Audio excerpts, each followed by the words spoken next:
Hello students, having studied about the human reproduction, now we are going to start with reproductive health.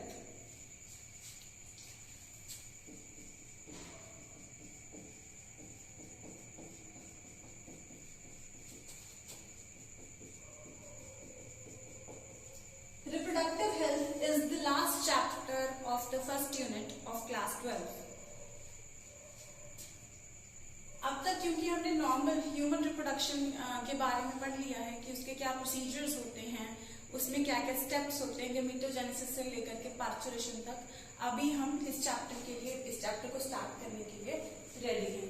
तो reproductive health normally हम सबसे पहले इसकी definition से start करेंगे। Health का मतलब जैसे आप समझ रहे हो, आप लोगों को एक सिंपल अगर हम हेल्थ की डेफिनेशन की बात करें तो उसका भी मतलब होता है complete wellbeing and not merely absence of disease.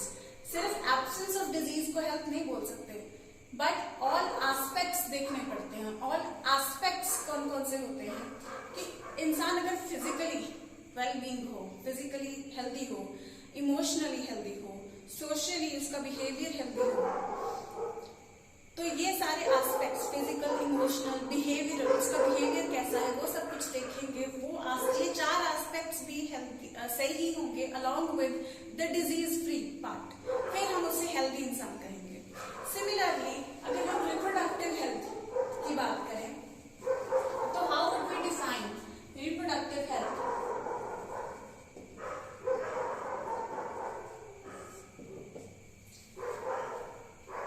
Reproductive health के केस में WHO world health organisation defines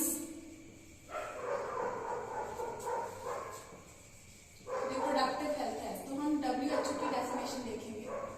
medical terminology में हम लोग ज्यादातर WHO की दी हुई डेफिनेशंस को फॉलो करते हैं। और रिप्रोडक्टिव हेल्थ के बारे में WHO ने क्या डेफिनेशन दी है?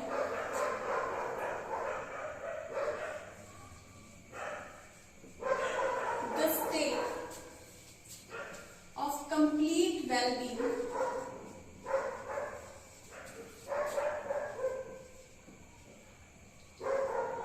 in all aspects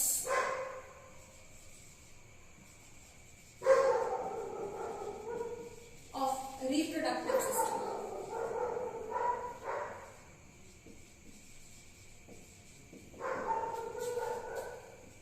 reproductive system के सभी एस्पेक्ट्स का वेलबींग अच्छा हो and not merely absence of disease. सिर्फ एब्सेंस ऑफ डिजीज नहीं, ये चीज मैं ब्रैकेट में क्यों लिख रही हूं and not merely absence of disease? Definition में जो एग्जैक्ट WHO की डेफिनेशन है उसमें ये चीज आती है कि सिर्फ बीमारी नहीं है कोई तो हम उस इंसान को रिप्रोडक्टिवली हेल्थी नहीं कह सकते, उसके बाकी एस्पेक्ट्स भी सही रहने चाहिए। लेकिन आपके एनसीईआरटी में and not merely absence of disease ये वाला पार्ट नहीं दिया हुआ, but you should know it as such. तो मैंने एक बार ब्रैकेट में इसको डाल दिया है। And if I talk about all aspects of reproductive system, that is कौन से एस्पेक्ट्स हैं? अब हम उन एस्पेक्ट्स की बात करेंगे। एस्पेक्ट्स हैं physical, mental, emotional and social. ये चार एस्पेक्ट्स आते हैं। कुछ टेक्स्ट बुक्स मेंटल और इमोशनल को एक साथ ले लेती हैं, इमोशनल ही ले लिया जाता है, फिजिकल, इमोशनल एंड सोशल। आप वैसे भी लिख सकते हो, एनसीईआरटी में भी इतना ही दिया हुआ, physical, emotional, social. But as you go in higher classes तो आपको ये चार टर्म्स यूज करनी पड़ती है, हेल्थ की डेफिनेशन में भी और रिप्रोडक्टिव हेल्थ की डेफिनेशन में भी। ठीक है, फिजिकली यानी कि reproductive organs should be physically well. Then mentally और इमोशनली में फिजिकल, मेंटल, इमोशनल, हम लोग कई बार इसमें बिहेवियरल एस्पेक्ट भी ऐड कर देते हैं। मेंटल में बेटर रहेगा हम बिहेवियरल ऐड कर लेना। तो मेंटल या इमोशनल सेम हो गया कि what the person is feeling और समथिंग। बिहेवियर, उसका behaviour wise like we can talk about the sexual behaviour, socially उसका बिहेवियर। तो ये चार एस्पेक्ट्स जो हैं ये किसी भी जब भी आप डेफिनेशन ऑफ हेल्थ या डेफिनेशन ऑफ रिप्रोडक्टिव हेल्थ, उसमें ये 4 एस्पेक्ट्स देखे जाते हैं, physical, emotional, behavioural and social wellbeing. ये चारों एस्पेक्ट्स अगर सही है, सिर्फ ये नहीं देखेंगे कि बीमारी नहीं है, तो ये चारों एस्पेक्ट्स भी सही होने चाहिए, only then we will call that person as reproductively healthy person. And how can we call a society as a reproductively healthy society? A society with reproductively healthy people is a reproductively healthy society. उस society में mental state या emotional state में उनका awareness part भी count हो जाता है। वो सब कैसे होता है, क्या कुछ इन चीजों में आता है, वो हम आगे डिस्कस करते हैं कि एक रिप्रोडक्टिवली हेल्दी सोसाइटी गेन करने के लिए हमें क्या क्या प्रॉब्लम्स आती हैं और उसे हम उन प्रॉब्लम्स को कैसे टैकल कर सकते हैं, आगे हम यही डिस्कस करेंगे। So let us discuss about the problems faced. Let us discuss about the problems faced.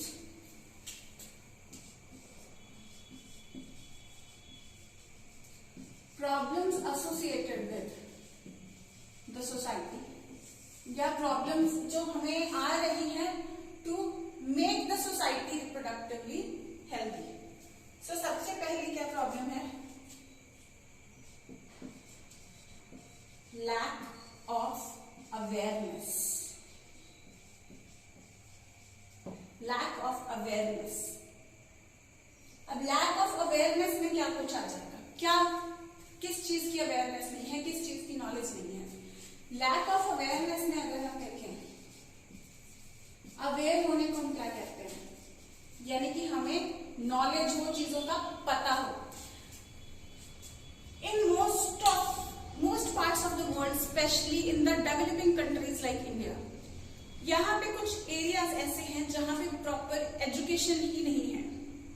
तो lack of awareness lack of awareness में क्या हो सकता है, जैसे कि नॉर्मली लोगों को यही नहीं पता कि पॉपुलेशन अगर बढ़ जाएगी तो population is also growing population is also the result of this procedure reproduction. तो जो नॉर्मली होना चाहिए, नॉर्मली कंटिन्यूटी ऑफ लाइफ के लिए है, वो एक प्रॉब्लम कॉज कर रहा है, पॉपुलेशन बढ़ा रहा है। तो वो पॉपुलेशन बढ़ रही है और उस पॉपुलेशन के बढ़ने से क्या दिक्कत हो सकती है वही लोगों को नहीं पता है। तो lack of awareness about what? About increasing population.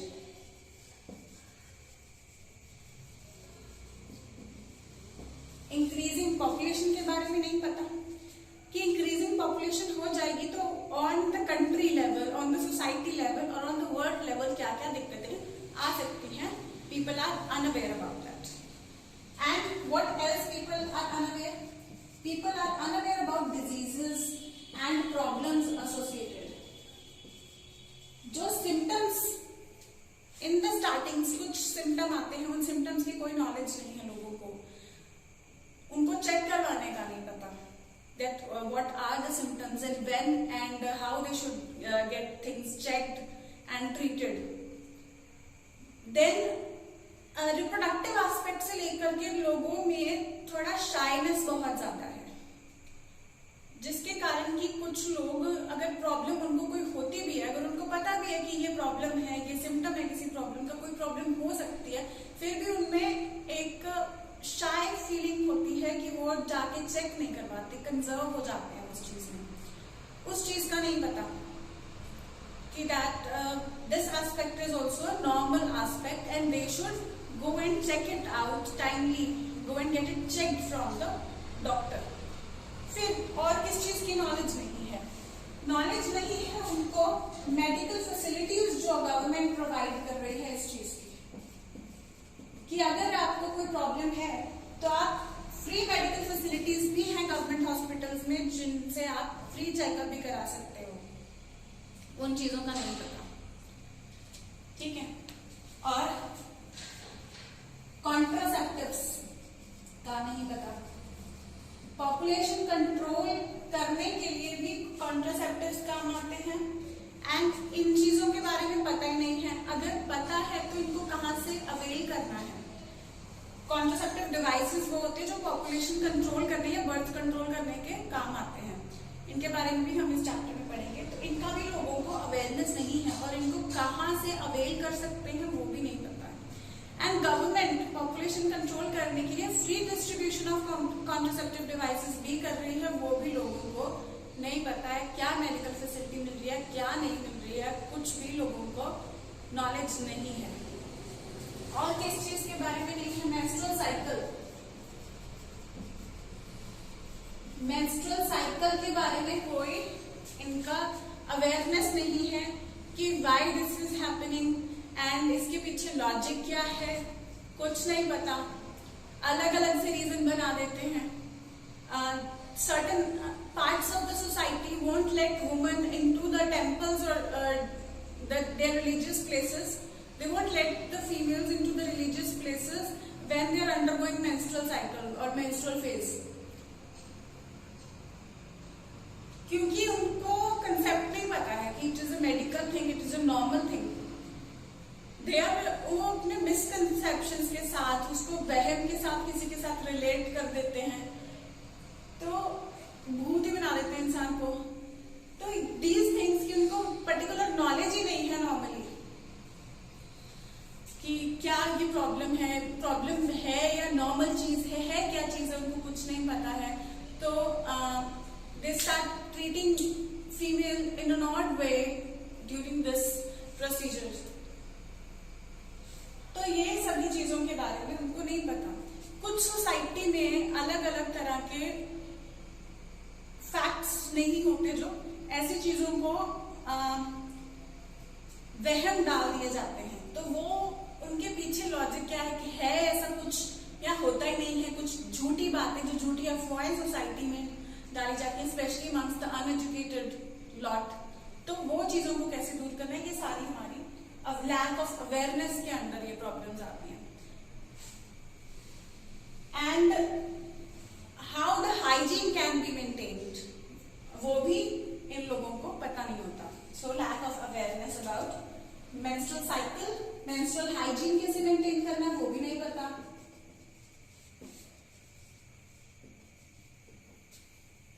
And complete hygiene ही अपना कैसे मेंटेन करना है और इन चीजों के बारे में नॉलेज नहीं है। तो this first problem lack of awareness, इसी के अंदर आप देख सकते हो कि बहुत सारी प्रॉब्लम्स हैं। ये मैंने कुछ एनलिस्ट की हैं, और भी चीजें हो सकती हैं कि जिसके बारे में इन लोगों को नॉलेज ही नहीं है। तो सबसे ज्यादा बड़ा खतरा ये वाली प्रॉब्लम जो है लैक ऑफ अवेयरनेस की, ये हिंडर कर रही है, बैरियर बन रही है to gain a reproductively healthy society. अब क्योंकि इनको lack of awareness, increasing population क्या दिक्कतें ला सकती है इनको नहीं पता है, और इसको कैसे कंट्रोल करना है वो भी नहीं पता है, and why it should be controlled इनको वो भी नहीं पता है। So that is why what is happening, it's another problem. दूसरी प्रॉब्लम आ रही है जिस प्रॉब्लम को हम कहते हैं population explosion. Population explosion population समझ रहे हो आप लोग, है ना, कि मास ऑफ पीपल। एक्सप्लोजन मतलब एकदम से एक्सप्लोड हो गया, यानी कि एकदम बहुत ज्यादा तेजी से वो बढ़ रहा है। Population all around the globe बहुत तेजी से बढ़ रहा है। एंड अगर हम बात करें हमारे कंट्री की, तो every 6th person in this world is an Indian. Every 6th person in this world is an Indian. इतनी ज्यादा हमारे देश की पॉपुलेशन बढ़ रही है अगर हम इंडिया के कंट्री की बात करें तो।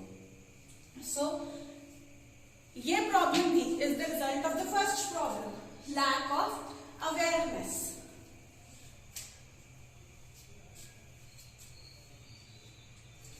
Then, myths and misconceptions. अगर हम इसको भी ध्यान से ऑब्जर्व करें कि इसका क्या मतलब है, तो this problem myths and misconception is also the result of lack of awareness. जैसे मैंने आपको बताया कि झूठी कुछ अफवाहें, झूठी कुछ कहानियां बना के फैला दी जाती हैं। जैसे कि हम बात करते हैं कि मेंस्ट्रुअल साइकिल के बारे में इनको नहीं पता, मेंस्ट्रुअल हाइजीन के बारे में नहीं पता, लेकिन ये मिथ्स एंड मिसकंसेप्शन मतलब जिस चीज के बारे में पता ना हो उसके बारे में ख्याल बना के रख लेते, कंसेप्ट पहले ही बना के रख लेते। मिसकंसेप्शन, मिथ्स जो वहम सोसाइटी में डाले जाते हैं, ठीक है। तो मिथ्स एंड मिसकंसेप्शंस लाइक जैसे कि मेंस्ट्रुअल साइकिल के बारे में हमने अभी बात की कि females are not allowed to go to the religious places because they consider to be impure during the bleeding phase और during the menstrual phase, during the first phase of menstrual cycle. There is nothing known as impurity or something. It is just a part of normal reproductive health. In fact, if a female is reproductively healthy, only then she will show the good 28-day cycle every month. So they don't understand this thing, and they relate it with some other facts, some other agendas or something. So ये myths and misconceptions है. दूसरा, कुछ लोग ये समझते हैं कि population grow करने में अगर उसको रोका जाए तो it is also against the nature or something. तो ये चीजें भी misconceptions हैं. Because God has given us brain, so we should apply that. And जो भी government भी हमें अगर aware करने की कोशिश करती है तो उसकी तरफ ध्यान देना चाहिए. इन लोगों को किसी चीज का पता नहीं है. जो myths and misconceptions जो वह इनके दिमाग में डाल दिए गए हैं कि उन्हीं को follow करना है. Clear?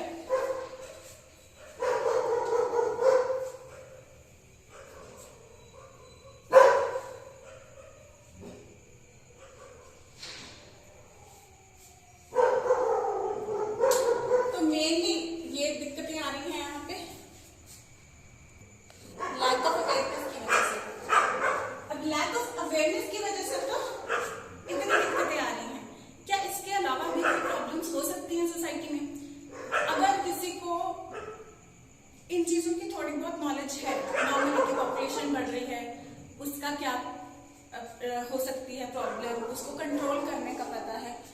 क्या उन लोगों से रिलेटेड कोई ऐसी और प्रॉब्लम्स हो सकती हैं? ठीक है, अवेयरनेस के रिलेटेड ही होगी ना ये 3 प्रॉब्लम्स. अवेयरनेस नहीं है इसलिए पॉपुलेशन में एक्सपोजर हो रही है, वो नहीं है इसलिए मिथ्स एंड मिसकंसेप्शंस हो रही है. और कोई प्रॉब्लम आप सोच के देखें, बिफोर आई राइट आप सोच के देखें क्या प्रॉब्लम्स हो सकती है, कौन कौन सी प्रॉब्लम्स है जिससे वर्ल्ड डील कर रहा है. हमारे इंडिया में सबसे बड़ी प्रॉब्लम, हमारे नॉर्थ जोन में भी ये बहुत बड़ी प्रॉब्लम रही है पहले, अभी भी है कुछ एरियाज में, फीमेल फीटिसाइड की प्रॉब्लम. जैसे हमने पिछले चैप्टर में डिस्कस किया when we started about sex determination, that male is responsible for sex determination. Male is actually also not responsible. कोई भी पेरेंट्स में से मदर या फादर कोई भी डिसाइड नहीं कर सकता. Male gametes are surely responsible कि कौन सा एक्स वाला स्पर्म जाएगा या वाई वाला स्पर्म जाएगा, but that is also uncontrollable thing. So it is just a natural thing so as to make a balance in the society. If male counter part के जो गैमीट्स हैं वो responsible होते हैं, उसमें भी नेचर ने ऐसा बैलेंस क्रिएट किया कि 50% sperms are made with X chromosome and 50% with Y chromosome. It is just a scientific fact.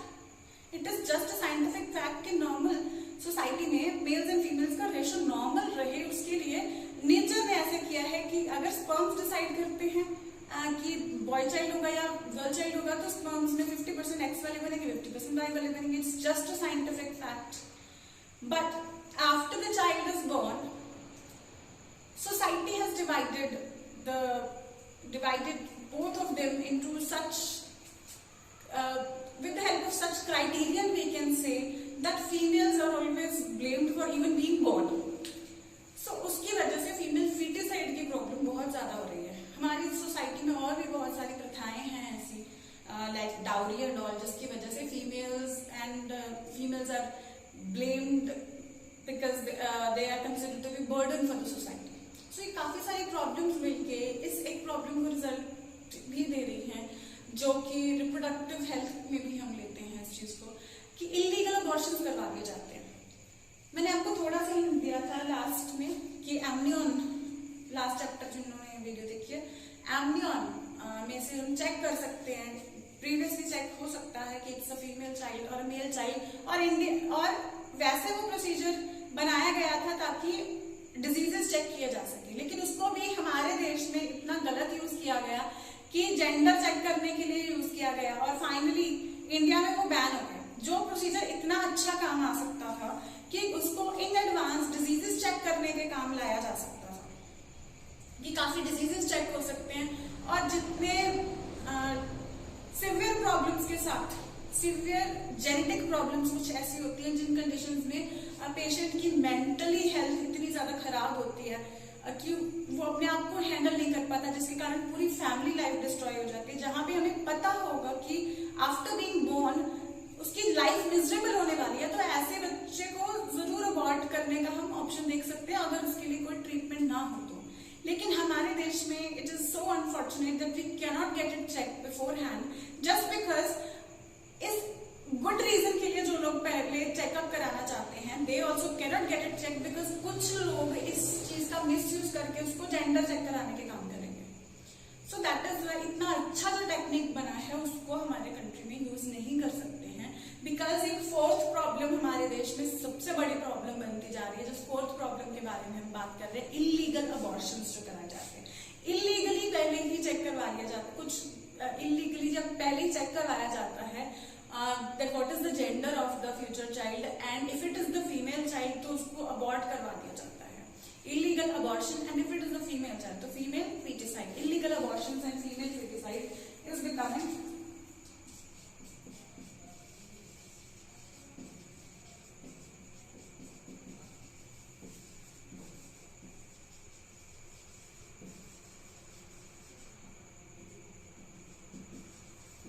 feticide is killing fetus को, killing the fetus, which fetus? Female fetus, by aborting it illegally.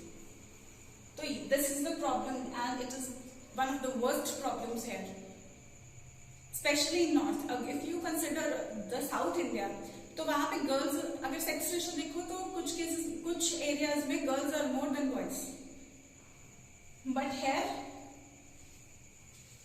the scenario is getting worse.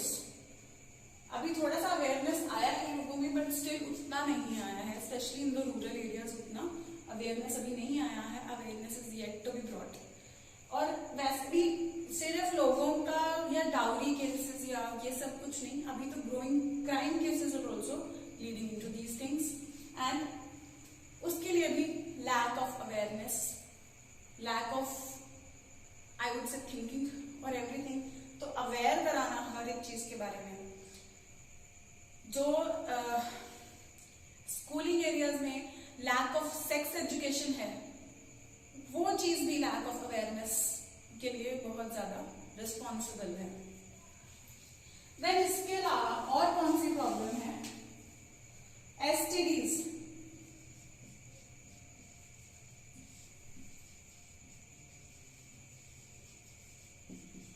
Sexually transmitted diseases. तो sexually transmitted diseases के बारे में भी लोगों को knowledge नहीं है। सेक्सुअली ट्रांसमिटेड डिजीजेस में सबसे पहले that comes into your mind is HIV और AIDS, then hepatitis is another STD, gonorrhea is another STD.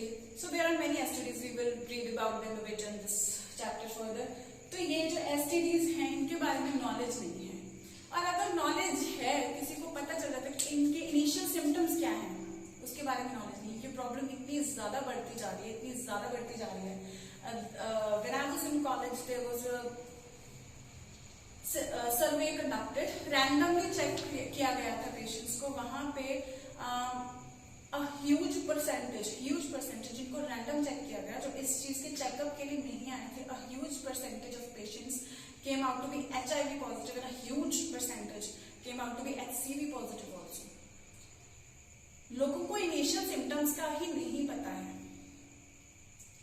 Symptoms का नहीं पता। जिनको लगता है कि हाँ इनिशियल सिम्टम्स उनको शायद कोई प्रॉब्लम हो सकती है, देन अगेन उनका थिंकिंग ऐसा है, they feel shy to go and get it checked.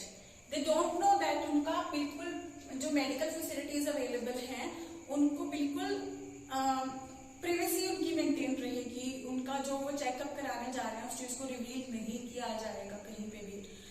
तो और उनको फ्री इवन की इलाज भी अवेलेबल है, फ्री चेकअप अवेलेबल है HIV का।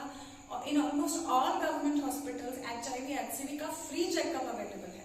प्राइवेट में द कॉस्ट इज हाई, लेकिन in the government hospitals it is free of cost. इसका नॉलेज नहीं है, इसका नॉलेज भी स्प्रेड करने की जरूरत है। तो एसटीडीज इसी कारण से ज्यादा बढ़ते जा रहे हैं कि उनका ट्रीटमेंट किस तरीके से होगा, उनका पर्सनल रखी जाएगी, उनकी हर एक इन्फॉर्मेशन ये नहीं पता, and they feel ashamed because of these things and they don't get it checked. It's just a normal thing, they don't no. और ऐसे भी जो HIV वगैरह जैसी प्रॉब्लम है वो सिर्फ एसटीडी नहीं है, वो ब्लड बोर्न भी है। तो ऐसे ही मल्टीपल रूट्स भी हो सकते हैं कुछ डिजीजेस के, सभी के नहीं, कुछ डिजीजेस के मल्टीपल रूट्स भी हो सकते हैं।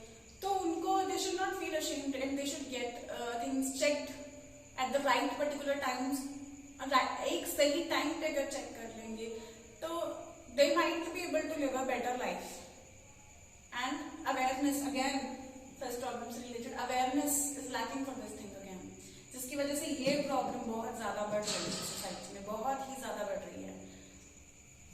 ठीक है, whenever in future you will be dealing with patients, then you will come to know कि हम लोग जब सर्जरीज करते हैं we get it checked। Surgery वाले पेशेंट में हमेशा हम लोग को चेक कराना पड़ता है कि HIV का है या HCV का तो नहीं है। तो उसमें हम इंस्ट्रूमेंट्स जो यूज करते हैं ऐसे पेशेंट में वही हम अलग यूज करते हैं, डिस्पोजेबल यूज करते हैं, और उनको डिस्कार्ड भी हम अलग तरीके से करते हैं। सो इतना ज्यादा ग्रेव ये प्रॉब्लम होती जा रही है। So this is all about the problems associated with attaining a reproductively healthy society. Clear?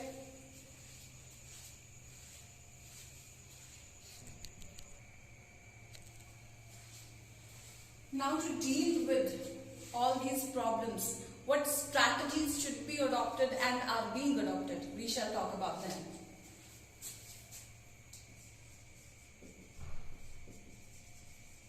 Strategies to deal with the problems associated that we just discussed. अभी जो हमने प्रॉब्लम्स एसोसिएटेड थी रिप्रोडक्टिव हेल्थ को attain करने में, उनके बारे में डिस्कस किया। तो उन सभी प्रॉब्लम्स को डील करने के लिए क्या क्या स्ट्रैटेजीज चाहिए हमें, तो we shall talk about that now. अब ये थी जो हमने क्रिएट अवेयरनेस वाले हेडिंग के अंडर हमने डिस्कस किया था, है ना।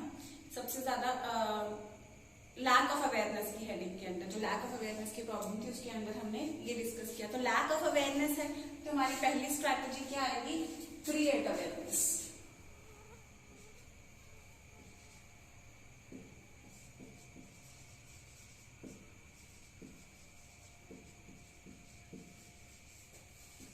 क्रिएट अवेयरनेस किस चीज के बारे में? अवेयरनेस कि increasing population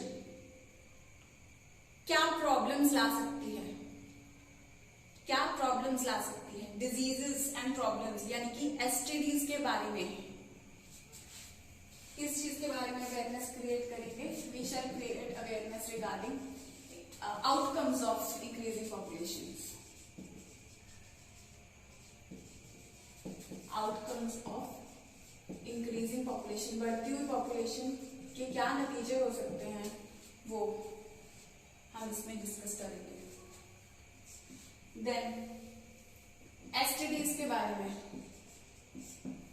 sexually transmitted diseases के बारे में, इनके इनिशियल सिम्टम्स के बारे में बताया जा सकता है, और कि ये रोके जा सकते हैं ये बताया जा सकता है, एंड कि ये नॉर्मल, जैसे नॉर्मल आप किसी भी डिजीज को लेते हो वैसे इनको लो, and they should go and check about their checkup, उसके बारे में पता होना चाहिए। देन मेडिकल फैसिलिटीज की अवेयरनेस नहीं थी लोगों को, ये हमने डिस्कस किया।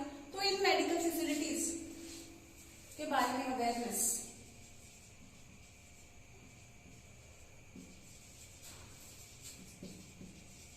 तो अवेलेबल मेडिकल फैसिलिटीज जो हैं इनके बारे में अवेयरनेस जगानी चाहिए। और क्या नहीं पता था इनको कि कॉन्ट्रासेप्टिव नाम की कोई चीज होती है, जिनको ये पता कि होती है उसको कैसे खरीदना ये नहीं पता। If they don't want to buy such things, they don't want to spend money on such things, government is giving them free, ये नहीं पता। So ये फैसिलिटीज को कैसे अवेल करना है वो इनको नहीं पता। हाँ, कुछ लोगों को कॉन्ट्रासेप्टिव्स के यूज के बारे में भी नहीं पता कि इसको कैसे यूज करना है, how to use these things, उसके उसके बारे में भी एजुकेशन चाहिए। देन मेंस्ट्रुअल हाइजीन के रिगार्डिंग जो मैंने मिथ्स बताए कि मिथ्स के बारे में लोगों को जितने भी लोगों को वहम है, myths and misconceptions about various aspects of reproduction.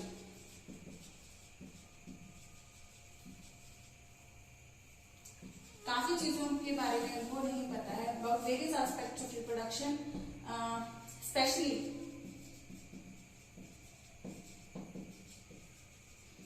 Menstruation ये नॉर्मल रिप्रोडक्टिव साइकिल का पार्ट है ना, कोई भूतिया चीज नहीं है, उनको ये नहीं पता, तो इस चीज के बारे में अवेयरनेस क्रिएट करना। Then how to maintain menstrual hygiene. आपने देखा होगा गवर्नमेंट एडवर्टाइजमेंट इस पे बहुत कर रही है, मोर ओवर आपकी एनसीईआरटी में भी एक कॉलम ऐड कर दिया, इसलिए मैंने क्लास में वो डिस्कस करवाया था थोड़ा बहुत। आपके एनसीईआरटी में भी जैसे बुक्स में भी लोगों ने क्या कर दिया कि कॉलम ऐड कर दिया मेंस्ट्रुअल हाइजीन के लिए। इतना ज्यादा गवर्नमेंट कोशिश कर रही है इसको अवेयरनेस बढ़ाने के लिए कि मेंस्ट्रुअल हाइजीन मेंटेन कैसे किया जाए। सो we should create awareness regarding menstrual hygiene के बारे में अवेयरनेस क्रिएट करने वाली है। देन जो फीमेल फीटिसाइड होते हैं इतने, तो सेक्स रेशो बैलेंस रहना चाहिए, उसकी क्या इंपॉर्टेंस है वो भी इनको हमें क्रिएट कराना चाहिए।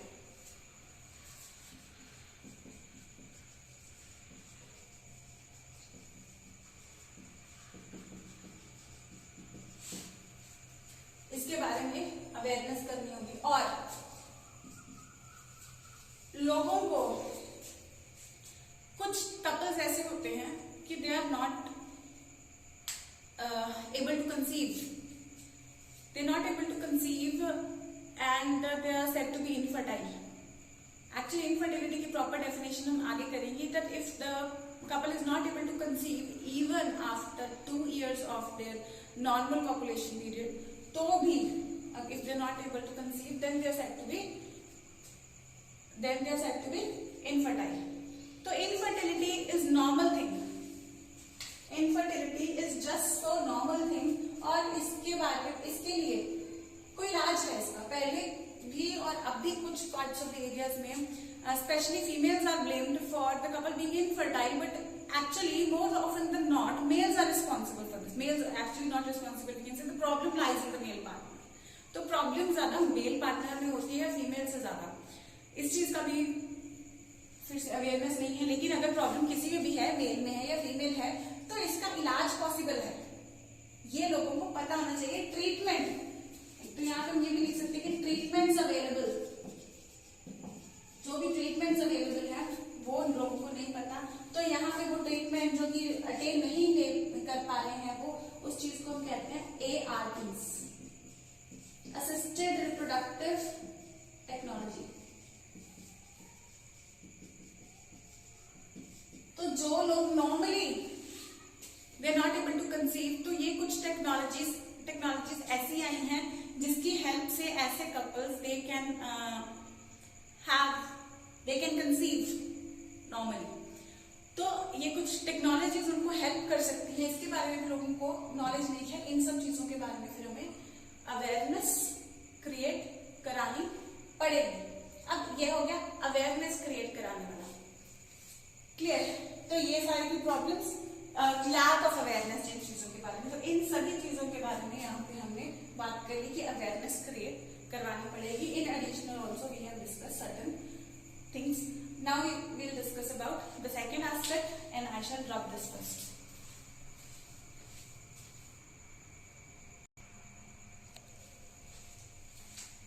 तो जैसे हमने अभी तक बात की कि वी शुड क्रिएट अवेयरनेस, तो how to create awareness is the second strategy, वो हम लेंगे। To create awareness we have to educate the people. How can we educate the people? Educate, देखो एक तो क्रिएट अवेयरनेस में ऐसा नहीं है कि जाके उनको पर्चा पकड़ा दिया, सारी चीजों के बारे में लिस्ट दे दी। तो what people generally do, they will just read it out, okay, then they will forget it. They have to be educated. They should properly know the reasons for everything. They should be understanding everything. तो उसको समझाना पड़ेगा, they should be aware nicely about the things. तो उसको educate करना, ठीक है, educate करना यानी उसके दिमाग में अच्छे से बिठाना पड़ेगा कि क्या क्या प्रॉब्लम्स हो सकती हैं। तो ये हम कैसे कर सकते हैं? इस चीज को एजुकेट करने के लिए एक्चुअली गवर्नमेंट भी कर रही है इसमें प्रयास, और एंड एनजीओज, तो दोनों ही steps taken by both of them,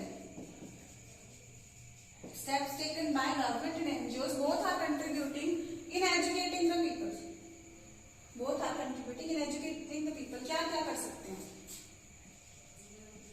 workshops लगा सकते हैं, प्लेस कंडक्ट कर सकते हैं। तो वर्कशॉप्स और प्लेस से क्या होगा?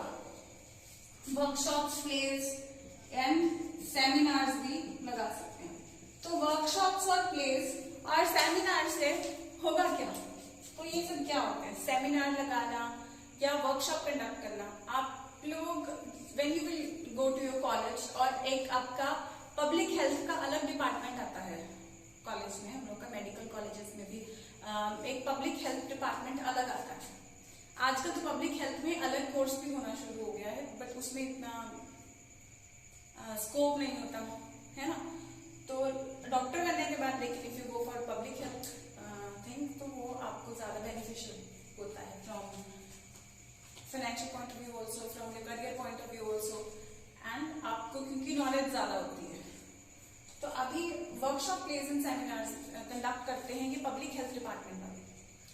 तो public health department government colleges के जाते हैं, अभी तो कुछ प्राइवेट कॉलेजेस वालों ने भी ये चीज करना शुरू कर दी। सभी कॉलेजेस में इनफैक्ट ये तो कंपलसरी होता ही है पब्लिक हेल्थ डिपार्टमेंट, और जिस रीजन में वो हैं तो उस रीजन के विलेजेस वगैरह में भी वो ये सारे चीजें कंडक्ट कराते रहते हैं। कॉलेजेस वाले जो होते हैं वो ज्यादातर वर्कशॉप्स एंड सेमिनार्स कराते हैं। प्लेस कॉलेजेस वाले जो मेडिकल कॉलेजेस नहीं करवाते, प्लेस ज्यादातर may be they will start, और दे कुछ colleges might be doing it, mainly NGOs और कुछ गवर्नमेंट एजेंसीज ये प्लेस वगैरह भी कंडक्ट करवा रही है। प्ले कैसे? एक नाटक रूपांतरण में एक तरीके से वो दिखा सकते हैं कि कुछ ऐसे फेमिलियर सिचुएशन को क्रिएट करके दिखा सकते हैं जो कि नॉर्मली लोग फेस करते होंगे। जैसे कि कोई डिजीज का symptom, and the person is worried about it and he's shy and not getting checked, and फिर the problem spreads to the partner, then the kids। तो वो चीज क्रिएट कर सकते हो, और उसकी फैमिली में कितनी बड़ी प्रॉब्लम वो चीज क्रिएट कर सकती है अगर वो इंसान चेकअप नहीं कराना शुरू करता, अगर वो इंसान अपना इलाज नहीं कराना शुरू करता। वो लोगों को एक प्ले के जरिए वो लोग एजुकेट कर सकते हैं कि इस टाइप की सिचुएशन जो नॉर्मली लोग शायद विटनेस करते होंगे, उस टाइप की सिचुएशन एक प्ले के थ्रू क्रिएट करके दिखा दी जाती है, ताकि लोग उसको समझें कि इन चीजों का इलाज जरूरी है, या what all the steps should be taken. Population explosion के बारे में कुछ प्लेस कर सकते हैं, कुछ वर्कशॉप्स एंड सेमिनार्स में भी कुछ डॉक्टर्स टीम्स जाती हैं, ठीक है। तो ये सब चीजों में जब वहां पे वो लोग डिस्कशन करते देखते हैं, उनको लेक्चर दिए जाते हैं, और देन पिक्टोरियल ट्यूटोरियल्स दिए जाते हैं, देन प्लेस में वो सब सारा क्रिएट करके, सिचुएशन क्रिएट करके उनको समझाया जाता है, तो उनके दिमाग में वो ज्यादा बेटर समझता है, and then they get educated about the things. Then they get educated about the things. They may get educated about the things in fact, and the problem can be tackled। और काफी हद तक इस चीज ने create किया है, और अवेयरनेस काफी हद तक क्रिएट किया है, और काफी हद तक प्रॉब्लम सॉल्व हुई है। देन और क्या कर सकते हैं? Audio visual media. इसके अलावा और क्या ऑप्शन है एजुकेशन क्रिएट करने की? ऑडियो विजुअल मीडिया है, देन प्रिंट मीडिया है। प्रिंट मीडिया में आप लोग देखते हो कुछ न्यूज़पेपर्स में या कई बार मार्केट में वॉल्स के ऊपर पोस्टर्स लगा दिए जाते हैं, ठीक है। तो वो पोस्टर्स लगा दिए जाते हैं, वो चीज उनको हेल्प करेगी, या उनको कंटिन्यूसली रिमाइंडर लगाती रहेगी। जैसे एक इंडिया ने एक प्रोग्राम चलाया था, तो actually this point is to be noted. When you noted the definition बेशक उसके नीचे जरूर इस पॉइंट को लिख लो that India is one of the first countries, India is one of the first countries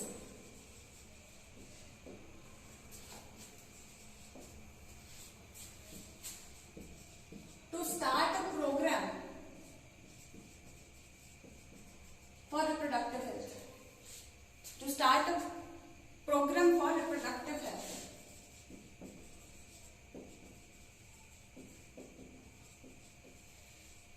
So this program was started in 1951.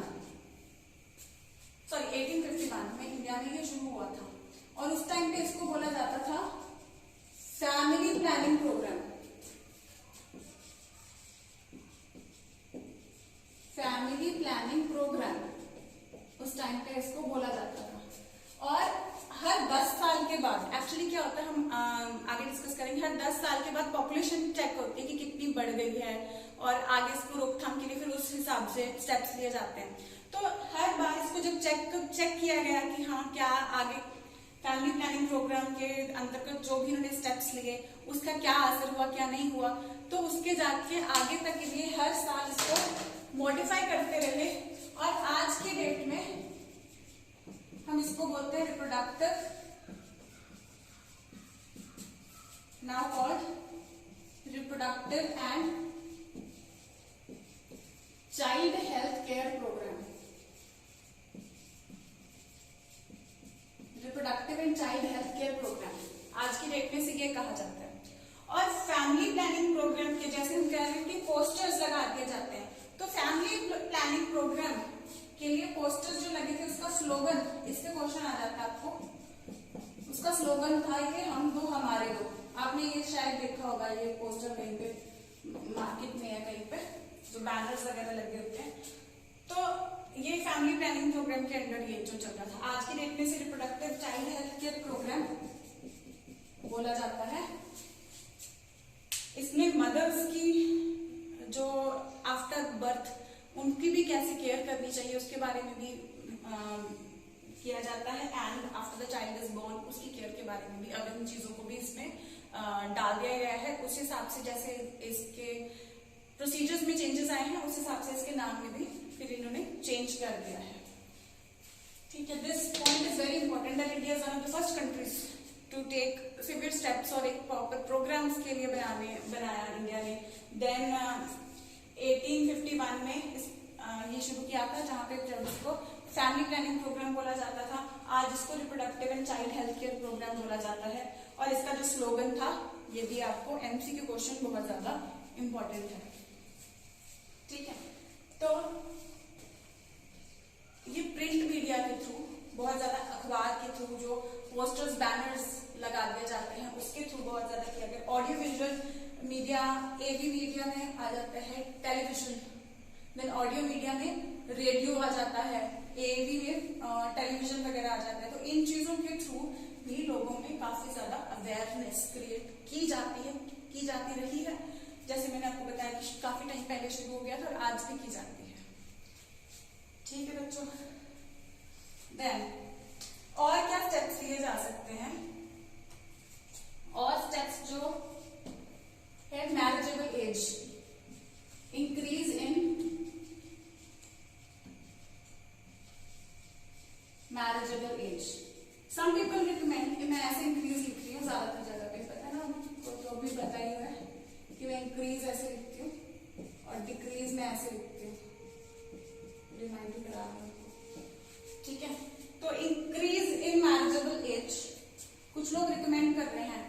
आज की डेट में प्रेजेंट जो है वो मैरिजेबल एज है 18 years for girls and 21 years for boys. तो इससे बढ़ा करके उनको बोला जा रहा है कि 21 इयर्स गर्ल्स के लिए कर दी जाए, 24 इयर्स बॉयज के लिए कर दी जाए। बिकॉज जितनी छोटी एज में specially females they get pregnant and all, तो उनको काफी ज्यादा दिक्कत आती है हेल्दी रहने में भी और काफी डिजीजेस के वो प्रोन हो जाते हैं। ठीक है, लेकिन एक्चुअली इंडिया में अगर हम ये स्टेप लें कि मैनेजेबल एज 21 और 24 करने से पहले इसी एज को सही तरीके से इम्प्लीमेंट कर दें तो वो ज्यादा बेटर रहेगा. So we can write it is better to implement present rule regarding marriageable age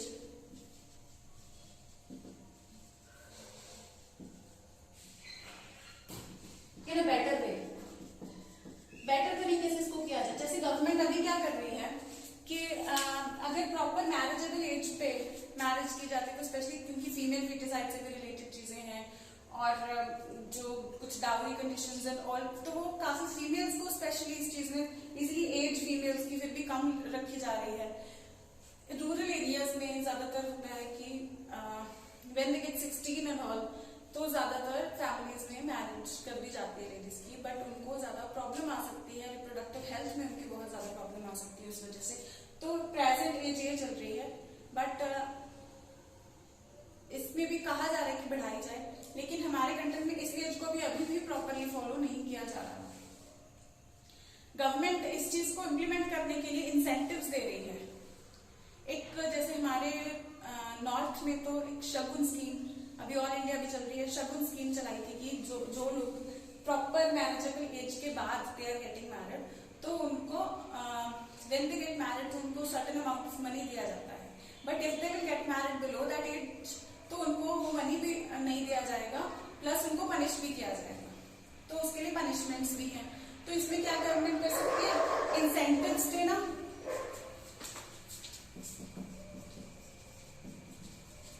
for following the rules and punish करना, punishments for not following the rules. तो ये चीजें गवर्नमेंट कर रही है. तो अभी भी स्टिल क्योंकि ये होता है कुछ लोगों के थ्रू, डायरेक्टली कोई हायर गवर्नमेंट ऑफिशियल या कोई ऑफिस इसको नहीं करते. कुछ ऐसे लोग हैं जो वोटिंग स्ट्रैटेजी एंड ऑल के लिए भी इन चीजों को थोड़ा ऑल्टर कर दिया जाता है. अभी भी चीटिंग हो जाती है इस चीज में भी. तो स्टिल इट इज रिकमेंडेड कि पहले इसी चीज को, इसी एज को सही तरीके से इम्प्लीमेंट किया जाए, उसके बाद इस एज को बढ़ाने के बारे में सोचा जाए. अगर प्रेजेंट सिनेरियो में ही हम इस चीज को हैंडल कर लें वो ज्यादा बेटर रहेगा कि पहले ये जो एज रखी गई है इसको तो सही तरीके से फॉलो किया जाए, उसके बाद इसको बढ़ाने के बारे में सोचा जाए. सो today we discussed about the definitions of reproductive health, where we discussed that the person is said to be reproductively healthy if he is well-being, considering his well-being in all the 4 aspects: physical, emotional, mental and social well-being and behavioral well-being. Then ये चारों aspect सही रहने चाहिए, सिर्फ disease free रहना consider नहीं किया जाएगा. फिर हमने डिस्कस किया ये पॉइंट हम नोट कर लें कि India one of the first countries है जिसने एक प्रोग्राम रिप्रोडक्टिव हेल्थ के लिए शुरू किया 1851 में, फैमिली प्लानिंग प्रोग्राम. आज की डेट में हम इसे reproductive and child health care programme बोलते हैं. इसके अंदर जो स्लोगन था, ये स्लोगन पे भी आपको एमसीक्यू क्वेश्चन बहुत बार आया है. देन जो हमने डिस्कस किया रिगार्डिंग प्रॉब्लम्स, एसोसिएटेड प्रॉब्लम्स में हमने देखा कि लोगों को अवेयरनेस नहीं है, मिथ्स एंड मिसकंसेप्शंस बहुत ज्यादा है. तो पॉपुलेशन एक्सप्लोजन एक बहुत बड़ी प्रॉब्लम बन के आ रही है. एसटीडीज सेक्सुअली ट्रांसमिटेड डिजीजेस हैं, ये बहुत बड़ी प्रॉब्लम बन के आ रहे हैं. Then we discussed about the strategies to control. जहां हमने लैक ऑफ अवेयरनेस की बात की थी वहां हमने क्रिएट अवेयरनेस की बात की कि लैक ऑफ अवेयरनेस है तो उसके लिए ऑब्वियसली स्ट्रैटेजी क्या होनी चाहिए कि अवेयरनेस क्रिएट की जाए. अवेयरनेस क्रिएट की जाए कि हम जो मिथ्स एंड मिसकंसेप्शंस हैं regarding reproductive health, regarding the diseases, तो उनको क्लियर किया जाए. Regarding menstrual hygiene, menstrual cycle के बारे में जो मिथ्स एंड मिसकंसेप्शंस है उसको सही किया जाए. ठीक है. तो आउटकम्स ऑफ इंक्रीजिंग पॉपुलेशन के बारे में जो है कि क्या प्रॉब्लम हो सकती है इसके बारे में उनको नॉलेज दी जाए. ARTs के बारे में, असिस्टेड रिप्रोडक्टिव टेक्नोलॉजीज की, अगर किसी को प्रॉब्लम है, वो कंसीव नहीं कर पा रहे हैं कोई कपल, तो वो ये फैसिलिटीज अवेल कर सकता है और गवर्नमेंट इसको काफी केसेस में गवर्नमेंट भी इसमें हेल्प कर रही है. Then to educate the people, एक स्टेप है to create awareness. We should educate the people. How government non government organisations, NGO मतलब नॉन गवर्नमेंटल ऑर्गेनाइजेशंस।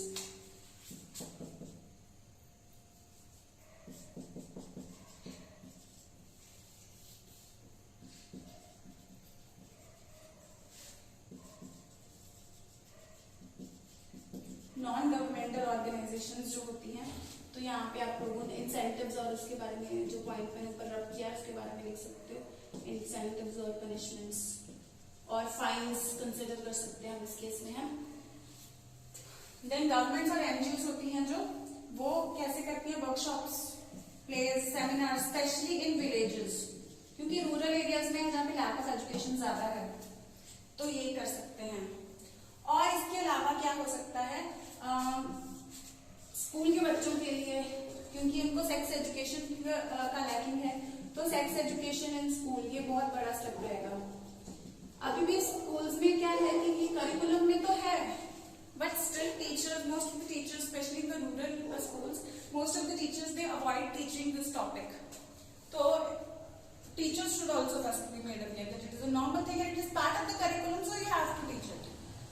सो सेक्स एजुकेशन स्कूल्स में, ताकि बच्चों को स्टार्टिंग से ही इन चीजों के बारे में अवेयर हो, because at the school age their mind is more, their mind can absorb things in a better way. अभी उनको ये सारी प्रॉब्लम्स के बारे में सब कुछ अवेयर कर दिया जाए, ठीक है। देन ऑडियो विजुअल मीडिया यानी कि एवी मीडिया या प्रिंट मीडिया, इसको एवी मीडिया भी बोल सकते हैं, या प्रिंट मीडिया यानी कि न्यूज़पेपर्स, पैम्फलेट्स, पोस्टर्स, इन सब चीजों से भी हम लोगों में अवेयरनेस क्रिएट कर सकते हैं। Increase in manageable age, present age is this thing, this is the present age, लेकिन इसको बढ़ाने के बारे में सोचो, लेकिन बढ़ाने के बारे में बाद में सोचो, पहले इसको तो इम्प्लीमेंट कर दे, तो स्टिल काफी हेराफेरी हो जाती है इसमें भी। If the girls are getting married at 16 also, then also there are some people in order to gain profits who are giving availing those things की, जैसे शगुन स्कीम गवर्नमेंट चलाई है कि प्रॉपर एज पे अगर वो लोग करेंगे only then the Shagun will be provided to them। लेकिन छोटी एज में भी कुछ ऐसे ऑफिशियल्स होते हैं जो ऐसे गलत काम करते हैं, जो उनको छोटी एज में मैरिज करते हैं तो भी इनको ये प्रोवाइड करा देते हैं जस्ट बिकॉज उनकी कुछ पॉलिटिकल एजेंडाज हैं उनके लिए, तो that should not be done. उसको भी प्रॉपर तरीके से जो गवर्नमेंट स्टेप्स लेती है उसके ऊपर नजर सही तरीके से नहीं रखी जाती, तो उसके ऊपर नजर सही तरीके से रखनी जरूरी है। फर्दर स्टेप्स लेने से बेटर है कि जो स्टेप लिया गया है उसको सही तरीके से इम्प्लीमेंट कैसे किया जा रहा है, नहीं किया जा रहा, पहले उस चीज को ध्यान से देखा जाए, फिर ही आगे के बारे में सोचा जाए। सो आज की जो मैनेजेबल एज है उसको बेटर तरीके से पहले इम्प्लीमेंट करें, वो सक्सेसफुल हो जाती है, यूनिफॉर्म हो जाती है, उसके बाद ही हम आगे स्टेप्स के बारे में सोचेंगे, ठीक है। चाइल्ड मैरिज बहुत ज्यादा बड़ी प्रॉब्लम है आज भी, उस चीज को टैकल करना जरूरी है, ठीक है। So this is all about we studied today, definition of reproductive health, about the step of India taking initial, then problems associated with reproductive health, then strategies that can be adopted in order to deal with the problems associated. You can just notice the board once, and this is the 4th chapter in your class 12. Keep studying it nicely.